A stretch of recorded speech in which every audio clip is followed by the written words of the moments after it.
Holidays-nale, adu namma GT Holidays da. GT Holidays, South India's #1 travel brand. You know you are special when you're with GT Holidays. கேரளாவில் எர்ணாகுளம் முதல் காசர்கோடு வரை 9 மாவட்டங்களில் மஞ்சள் alert விடுக்கப்பட்டுள்ளது. இது குறித்து கூடுதல் விவரங்களை செய்தியாளர் ரமேஷ்குமார் வழங்க கேட்கலாம். ரமேஷ்குமார், கூடுதல் தகவல்களை பதிவு பண்ணலாம்.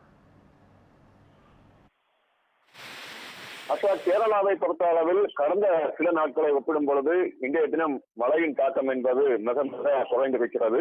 அந்த வகையில் இன்றைய தினம் தனிமைப்படுத்தப்பட்ட இடங்களில் கனமழை பெய்யும் எனவும் தொடர்ச்சியாக எர்ணாகுளம் முதல் காசர்கோடு வரையிலும் ஆன 9 மாவட்டங்களுக்கு மஞ்சள் அலர்ட் எச்சரிக்கை என்பது விடுக்கப்பட்டிருக்கின்றன.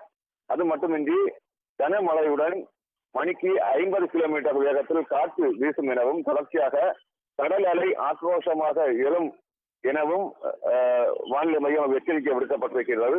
இதனைத் தொடர்ந்து கடல் பகுதிகளில் வசிப்பவர்களும் சரிதான், அதே போன்று கடல் பகுதிகளில் மீன்பிடிக்க செல்பவர்கள் மீன்பிடிக்க செல்லக்கூடாது எனவும், அதே போன்று கடற்கரையோரம் வசிப்பவர்கள் மாற்றிடங்களுக்கு செல்லவும் அறிவுறுத்தல் பட்டிருக்கின்றன. தொடர்ச்சியாக மலையோர பகுதிகளில் வசிக்கும் மக்களும் மாற்றிடங்களுக்கு செல்ல அறிவுறுத்தல் என்பது வழங்கப்பட்டிருக்கிறது. கேரளாவை பொறுத்தளவில் தொடர்ச்சியாக அந்த கனமழை என்பது நீடித்து வரும் இந்த நிலையில் மேலும் சில நாட்களுக்கு மழை நீடிக்கும் எனவும், அதே போன்று வட மாவட்டங்களை பொறுத்த அளவில் கனமழை நீடிக்கும் எனவும் வானிலை மையம் எச்சரிக்கை விடுக்கப்பட்டிருக்கின்றன. தொடர்ச்சியாக தென்மேற்கு பருவமழை என்பது தீவிரமடைந்து வரும் இந்த நிலையில் ஒவ்வொரு அணைகளும் சரிதான், அதே போன்று நீர்நிலைகளும் முழு கொள்ளளவை எட்டி இருக்கின்றன. இந்த நிலையில் தொடர்ச்சியாக ஒவ்வொரு தாழ்வான பகுதிகளிலும் தண்ணீர் சூழ ஒரு வாய்ப்பு என்பது இருப்பதால் தாழ்வான பகுதிகளில் குறிப்பாக அணைகளின் ஓரத்திற்கும் அந்த தாழ்வான பகுதிகளுக்கு வெள்ள அபாய எச்சரிக்கை என்பது விடுக்கப்பட்டிருக்கின்றன.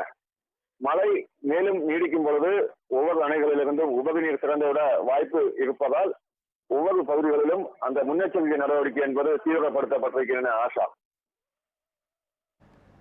தகவல்களுக்கு நன்றி ரமேஷ்.